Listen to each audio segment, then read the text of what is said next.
वन्देऽहं श्रीगुरो श्रीयुतपदकमलं श्रीगुरून् वैष्णवांश्च च श्रीरूपं साग्रजातं सहगण रघुनाथान्वितं तं सजीवं साद्वैतं सावधूतं परिजनसहितं कृष्णचैतन्यदेवं श्रीराधा कृष्णपादान् सहगण ललिता श्रीविशाखान्वितांश्च च गुरुवे गौरचंद्राय राधिकाय तदालये कृष्णाय कृष्णभक्ताय तद्भक्ताय नमो नमः। नमो विष्णुपादाय कृष्णप्रेष्ठाय भूतले श्री श्रीमद्भक्तिवेदांत श्री श्रीधर गोस्वामी नामिने। नमो ओम गुरुदेवाय धीमते सौम्यमूर्तये श्री श्रीमद्भक्ति सिद्धांति प्रभवे श्री महात्मने।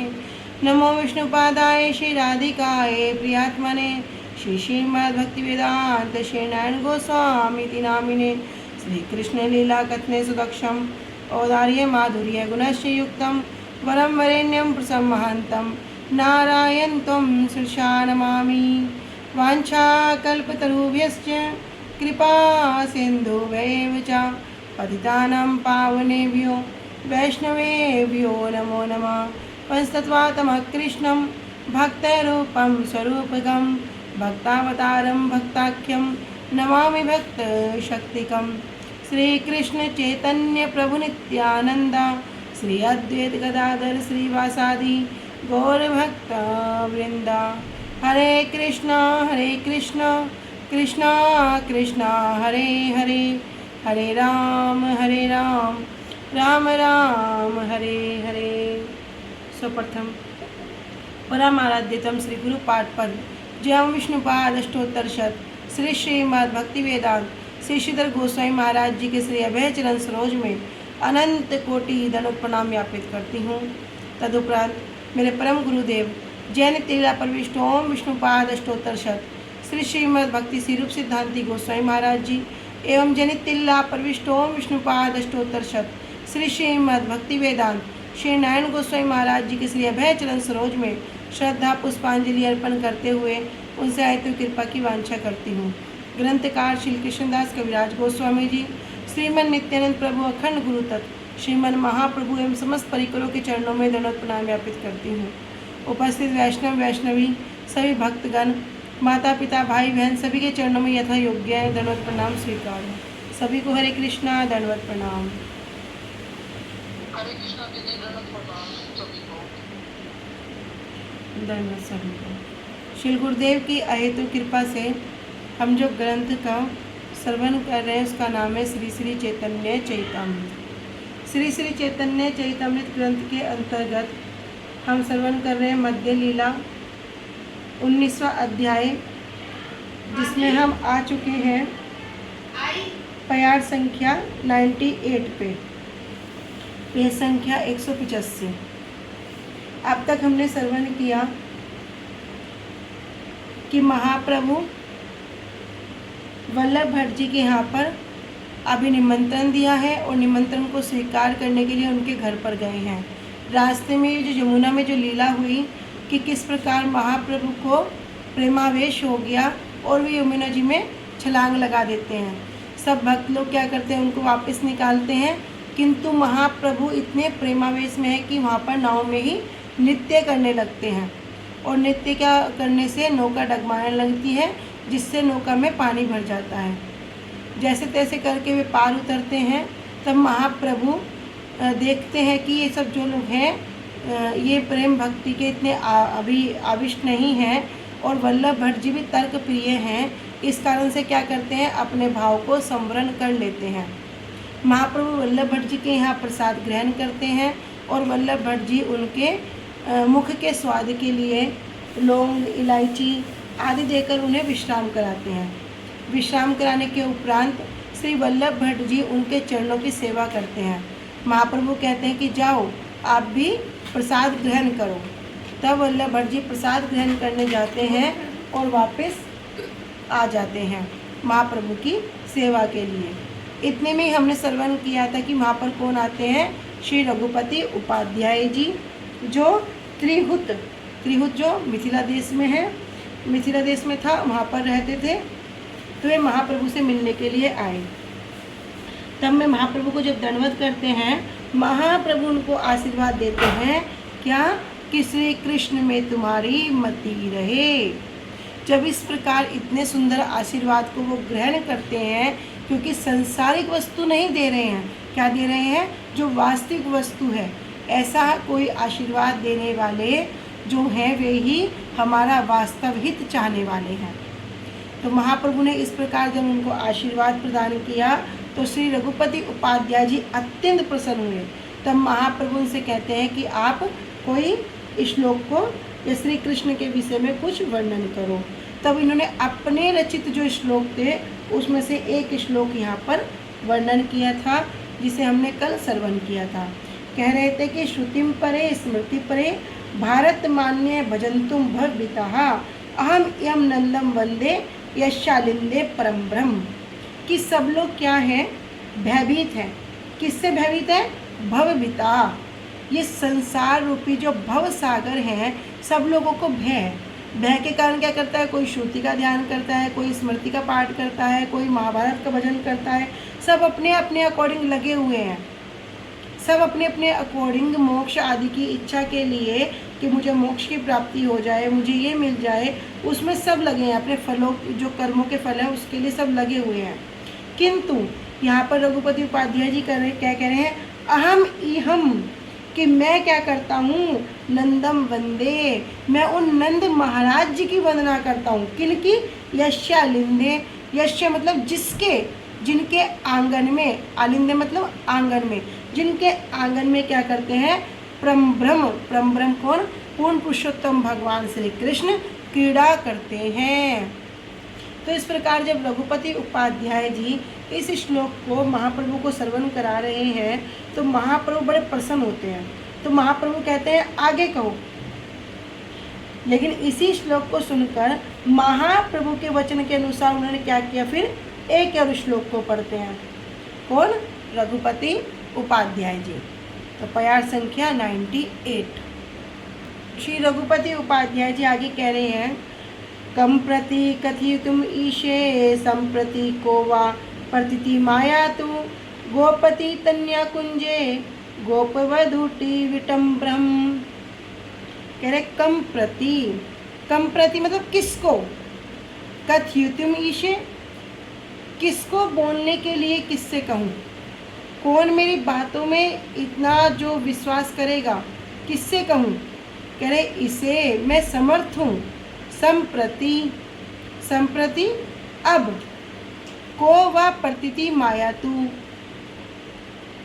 को मतलब कौन, वह अर्थात अथवा, प्रतितिम विश्वास आयातु, कौन विश्वास करेगा, किस बात में। कह रहे गोपति, गोपति कह रहे यहाँ पे सूर्य देव की, तन्या कुंजे, कौन तन्या, जो सूर्य की जो पुत्री है यमुना महारानी। कह रहे सूर्य जी की जो पुत्री हैं उनके कुंजे, उनके तट के कुंजों में गोपवधूटी विटम्ब्रम, गोपवधूटी जो गोपियां हैं उन गोपियों के, विटम, विटम कहते हैं शिकारी को, जो शिकारी हैं कौन, ब्रह्म पूर्ण पुरुषोत्तम भगवान क्या कर रहे हैं, लीला कर रहे हैं, विहार कर रहे हैं। तो यहाँ पर रघुपति उपाध्याय जी आगे कह रही हैं कि कम प्रति कथमी तुम ईशे संप्रति को व प्रतिति माया तो, कि मैं किसे बतला सकता हूँ और कौन क्या करेगा, प्रतिति माया तो, कौन उस पर विश्वास करेगा, किस बात पर, कि गोपति तन्या कुंजे, जो यमुना के तट पर, जो सूर्यदेव की जो कन्या है यमुना महारानी, उनके तट के कुंजों में क्या कर रहे हैं, वो जो परम ब्रह्म है, परम ब्रह्म को कह रहे लंपट, वो जो छलिया है, जो लंपट है, वो क्या कर रहे हैं, उन गोप वधुओं के लंपट जो परम ब्रह्म लीला है वे लीलाएं करते हैं।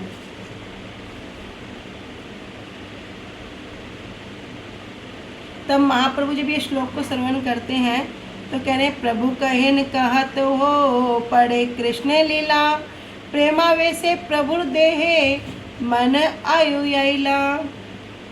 कह रहे प्रभु कहेन, तब महाप्रभु कहते हैं कहते हो पड़े कृष्ण लीला, कि तुम क्या करो, श्री कृष्ण की लीला के विषय में कहते रहो, उनका गान करते रहो। और प्रेमावेश प्रभु देहे, और प्रेम के आवेश में आकर महाप्रभु की जो देह है, जो शरीर है, आयु याई था, वो क्या हो गए, सब शिथिल हो गए। महाप्रभु के प्रेमावेश को देखकर महाप्रभु ने कहा, कुछ और कहो। श्री रघुपति उपाध्याय जी श्री कृष्ण लीला पढ़ने लगे। प्रेमावेश में महाप्रभु के देह और मन शिथिल हो गए। आलुयाइला अर्थात असंलग्न होना, प्राकृत विचार शून्य होकर मन उदासीन होने से दैहिक क्रिया का भी शिथिल होना। प्राकृत विचार मतलब जो जड़ विचार हैं, इन विचारों से शून्य होना, इन विचारों के प्रति कोई भी उजागर नहीं रहना, प्रकाशित नहीं रहना। पूरा विचार शून्य होकर मन क्या हो गया, पूरा उदासीन होने से जो शारीरिक क्रिया भी है वो भी क्या हो गई, शिथिल हो गई। कह रहे हैं कि प्रभु देखी उपाध्याय हैल चमत्कार, मनुष्य नाहे इहो कृष्ण करिल निर्धार। जब महाप्रभु के इस प्रकार प्रेम आवेश को श्री रघुपति उपाध्याय जी देख रहे हैं तो आश्चर्यचकित हो गए और समझ गए कि मनुष्य नाहे, ये कोई मनुष्य नहीं है, इहो कृष्ण, ये तो साक्षात कृष्ण ही है। करिल निर्धार, और इस बात का उन्होंने निश्चय कर लिया, निर्णय कर लिया। कह रहे कि महाप्रभु के प्रेम आवेश को देखकर श्री रघुपति उपाध्याय जी आश्चर्यचकित हो गए। उन्होंने निर्णय किया कि महाप्रभु मनुष्य नहीं है, ये श्री कृष्ण है। प्रभु कहे उपाध्याय श्रेष्ठ मान काए, श्याम में वे परम रूपम कहे उपाध्याय। अब जिस प्रकार श्री राय रामानंद संवाद में हम प्रश्न उत्तर को श्रवण कर रहे थे, उसी प्रकार अभी श्री रघुपति उपाध्याय जी के साथ जो महाप्रभु का प्रश्न उत्तर है उसको हम श्रवण करेंगे। प्रभु कहे उपाध्याय श्रेष्ठ मान काए, तो महाप्रभु पूछते हैं कि रघुपति उपाध्याय जी बताओ आप किस रूप को श्रेष्ठ मानते हो। तब श्री रघुपति उपाध्याय जी उत्तर देते हैं, श्यामम एवं रूप एवं परम रूपम कहे उपाध्याय। तो श्याम सुंदर का जो रूप है वो ही परम रूप है।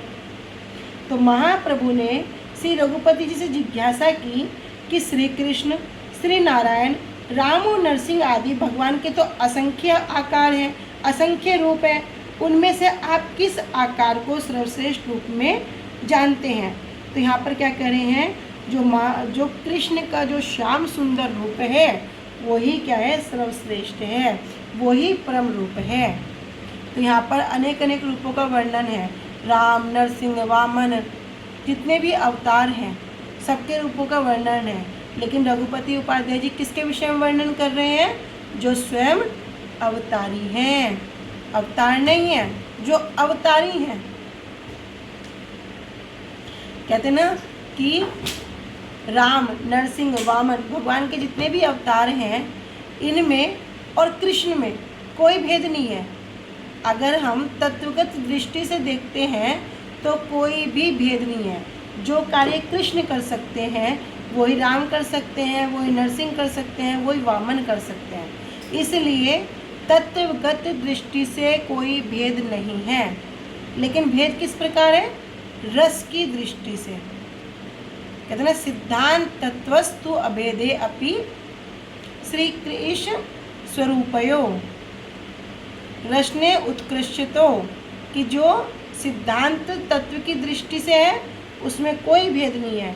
लेकिन किस प्रकार भेद है कि रसने उत्कृष्टतो, एकमात्र रस की दृष्टि से ही भेद है। ठीक है, आगे चलते हैं। श्याम रूपेर वासिस्थान श्रेष्ठ मान काए, पूरी मधुपुरी वरा कहे उपाध्याय। आगे की बात कह रहे हैं महाप्रभु। महाप्रभु ने प्रश्न किया कि उपाध्याय जी, श्याम रूपेर वासिस्थान, जो श्याम जी का, जो श्याम सुंदर का जो वासस्थान है उसमें से कौन से वासस्थान को श्रेष्ठ मानते हो। क्यों? क्योंकि अनेक अनेक वासस्थानों के विषय में श्रवण करते हैं, तो कौन से वासस्थान को श्रेष्ठ मानते हो? तो रघुपति उपाध्याय जी कहते हैं श्री मथुरापुरी को ही श्रेष्ठ मानता हूँ। मथुरापुरी मतलब पूरा मथुरा मंडल, जिसे कहते हैं पूरा ब्रज मंडल। तो श्री कृष्ण कभी मथुरा मंडल में, कभी द्वारकापुरी में और कभी वैकुंठ में अवस्थान करते हैं। इन दोनों में मथुरापुरी का ही श्रेष्ठ होना क्यों कहा गया है? क्योंकि श्री रूप गोस्वामी पाद जी भी उपदेशामृत में जो श्लोक का वर्णन करते हैं, क्या? वैकुंठा जनितो वरा मधुपुरी, कि जो श्रेष्ठ स्थान है वो क्या है? वो मथुरा मंडल है। बाल्य पौगंड कैसोर श्रेष्ठ माने काए, वह कसोर कम धे कहे उपाध्याय। उसके विषय में हम वर्णन कर रहे हैं। कह रहे बाल्य पौगंड कैशोर श्रेष्ठ माने काए, वह कसोर कम दिए कहे उपाध्याय। तो महाप्रभु प्रश्न करते हैं कि अच्छा रघुपति उपाध्याय जी बताओ तो कि श्याम सुंदर की कौन सी लीला को श्रेष्ठ मानते हो? बाल्य लीला को मानते हो, उनकी पौगंड लीला को मानते हो, या उनकी जो किशोर अवस्था है उसको श्रेष्ठ मानते हो? तब श्री रघुपति उपाध्याय जी कहते हैं किशोर कम ध्येय, जो कृष्ण की जो किशोर अवस्था है वो एक है ध्येय, मतलब ध्यान करने के योग्य है, उसी को श्रेष्ठ मानते हैं। तो श्री कृष्ण की 3 प्रकार की अवस्थाओं में कह रहे हैं किसको श्रेष्ठ मानते हैं? किशोर अवस्था को। आगे कह रहे हैं रसगन मध्य तुम्ही श्रेष्ठ माने काहे, आद्य एवं परो रस कहे उपाध्याय। तब महाप्रभु पूछते हैं कि तुम्ही कौन से रस को, जो रसगन है, रस भी कितने प्रकार के हैं? ठीक है, तो रस विशेषकर 2 प्रकार के हैं, मुख्य और गौण। मुख्य में 5 प्रकार के और गौण में 7 प्रकार के। तो यहाँ मुख्य रस के विषय में अभी श्रवण कर रहे हैं। मुख्य रस में भी जो श्रेष्ठ रस है वो क्या है? श्रृंगार रस, माधुर्य रस। तो यहाँ पर कह रहे हैं कि रसगन मध्य तुम्ही श्रेष्ठ मान का है, कि जो 5 जो रस हैं, जो मुख्य रस में जो 5 रस हैं, शांत, दास्य, सख्य, वात्सल्य और माधुर्य, इन जो रस में है इनको तुम किसको श्रेष्ठ मानते हो? आद्य एवं परो रस कहे उपाध्याय। तब श्री रघुपति उपाध्याय जी कहते हैं कि जो आदि रस है, आदि रस मतलब जिसमें सब रस निकलते हैं या जिसके अंदर सब रस समाहित हैं, वो श्रृंगार रस ही क्या है? परम रस है। प्रभु कहे भाल तत्व सिखाइला मोरे, एत बलि श्लोक पढ़े गद गद स्वरे। महाप्रभु तो बड़े प्रसन्न हो गए, बड़े आनंदित हो गए। तो क्या कह रहे हैं? भाल तत्व सिखाइला मोरे, रघुपति उपाध्याय जी आपने तो मुझे बड़ी अच्छी अच्छी शिक्षा प्रदान की, बड़े अच्छे अच्छे तत्व सिखा दिए। और इतना कहकर महाप्रभु पूरे आनंदित होकर गदगद स्वर से एक श्लोक को पाठ करते हैं। तो जो इतने सारे जो प्रश्न हैं उसका उत्तर इस एक श्लोक के अंतर्गत दे देते हैं। क्या कह रहे हैं? श्याम मेवम रूपरम रूपम पुरी मधुपुरी वरा, वयहा के सोरकम ध्ये मध्य एवं परो रसहा। तो महाप्रभु ने उन सारे प्रश्न उत्तर को इस एक श्लोक में गठित कर दिया। कह रहे श्यामम एवं परम रूपम, कि जो श्याम रूप है वही क्या है? सर्वश्रेष्ठ रूप है। पुरी मधुपुरी वरा, और मधुपुरी क्या है? श्रेष्ठ पुरी है। वया कसोरकम ध्येय माध्य, और जो अवस्था है वो क्या है? किशोर अवस्था ही ध्यान के योग्य है। आद्य एवं परोरसा, और श्रृंगार रस ही क्या है? श्रेष्ठ रस है।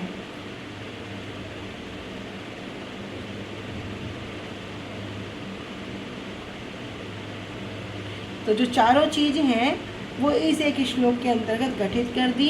कौन सा रूप श्रेष्ठ है, कौन सा स्थान श्रेष्ठ है, कौन सी अवस्था श्रेष्ठ है इसका ध्यान करना चाहिए, और कौन सा रस श्रेष्ठ है।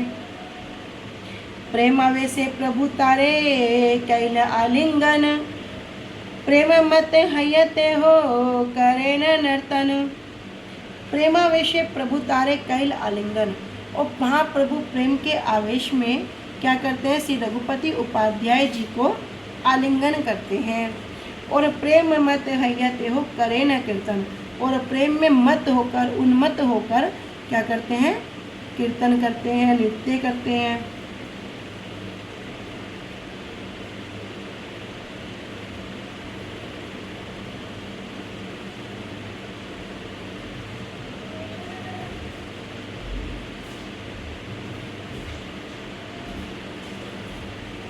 देखी बल्लभ भट्ट मने चमत्कार हैल। दुई पुत्र आने प्रभु रे चरण पड़िल। बल्लभ भट्ट जी के हमने 2 पुत्रों के नाम श्रवण किए थे, किसको स्मरण है,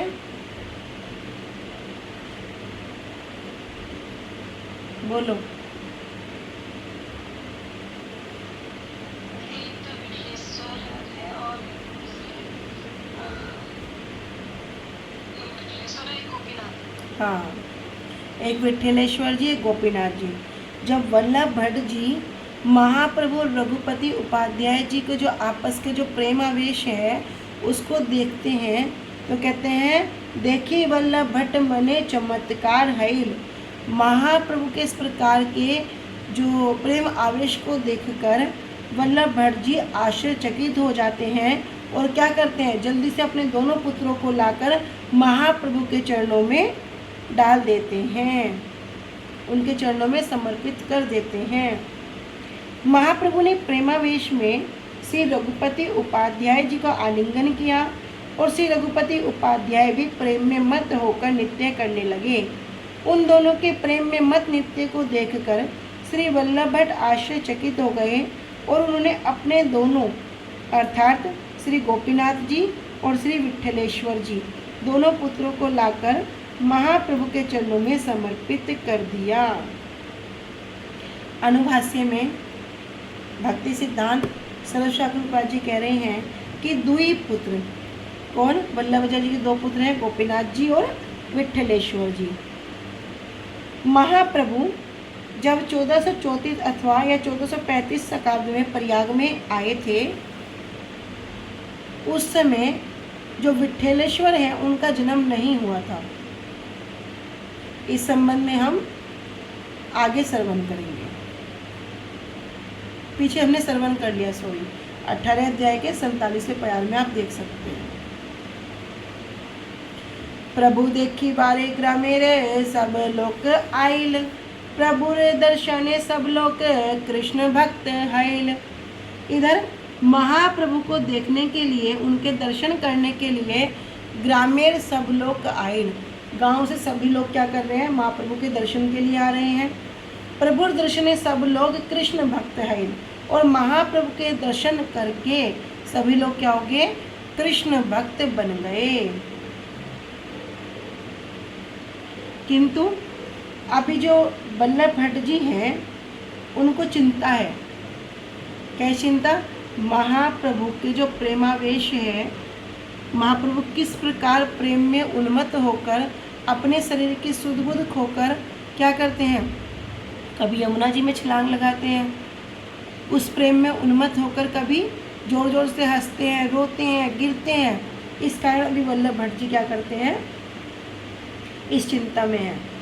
कह रहे ब्रह्मन सकल करेन प्रभु निमंत्रण। वल्लभ भट्ट तसबारे करेन निवारण।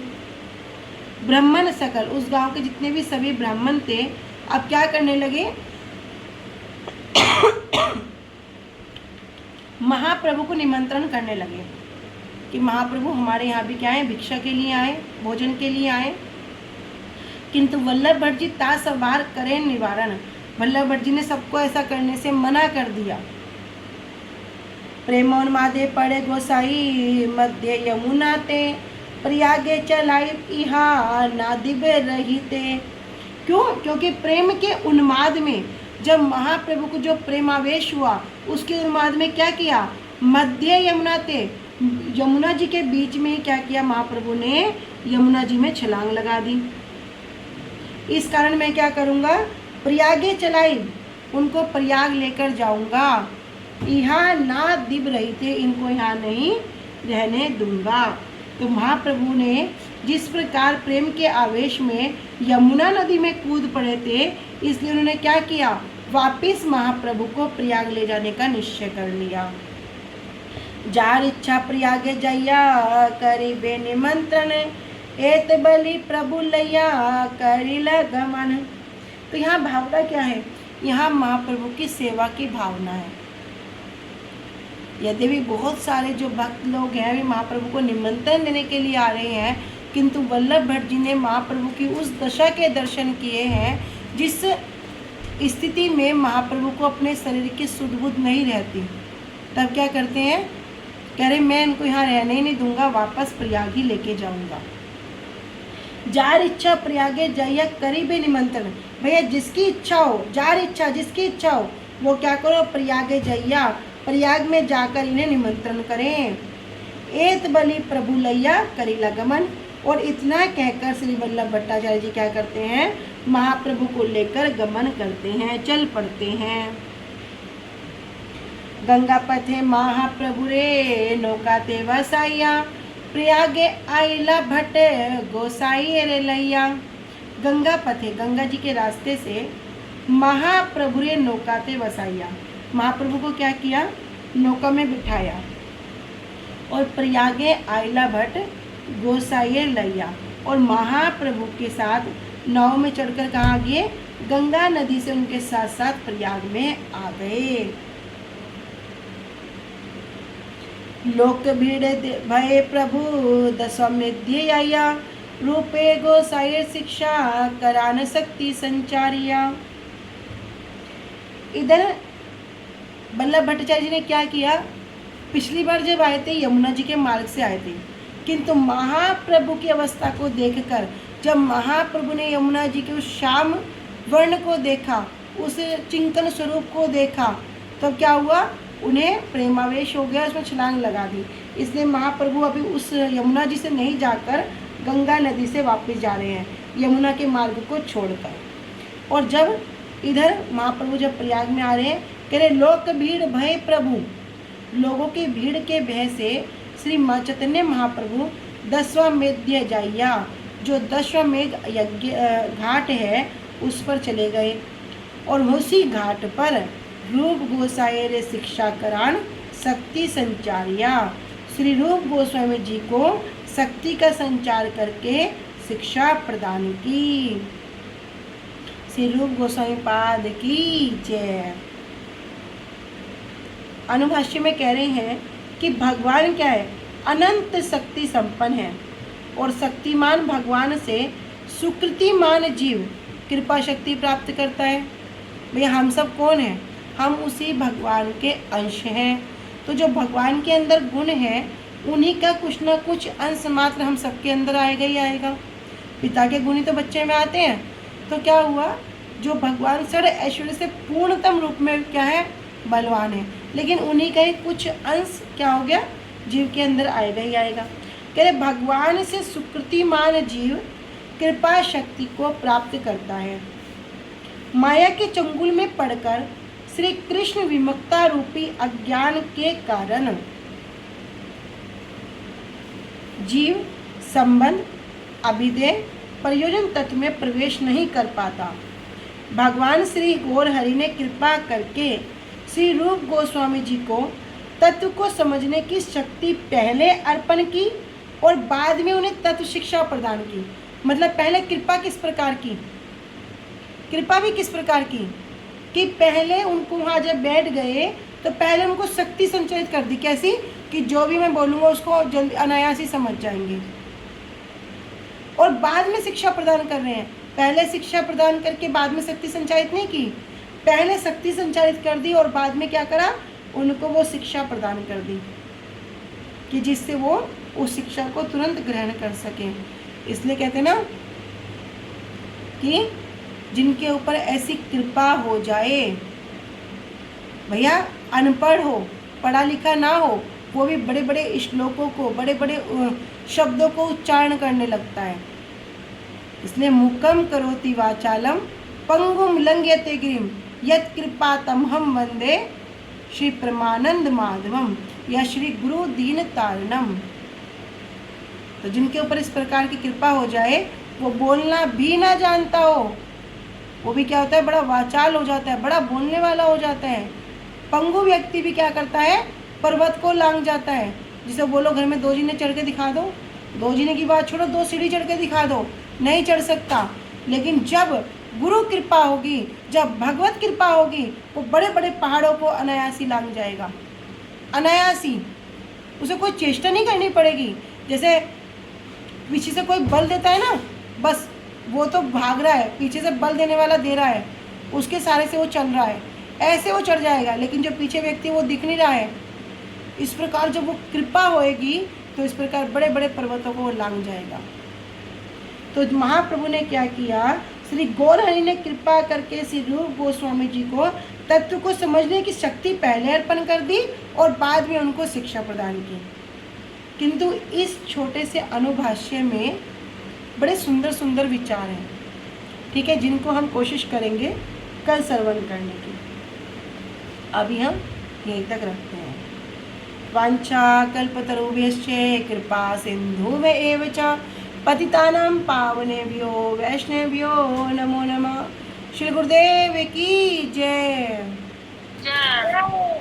अनंत कोटि वैष्णव वृंद की जय। निताई गौर प्रेमानंदे। हरि हरि बोल। हरे कृष्णा। सभी को दंडवत। हरि हरि बोल। हरे कृष्णा दीदी, धन्यवाद।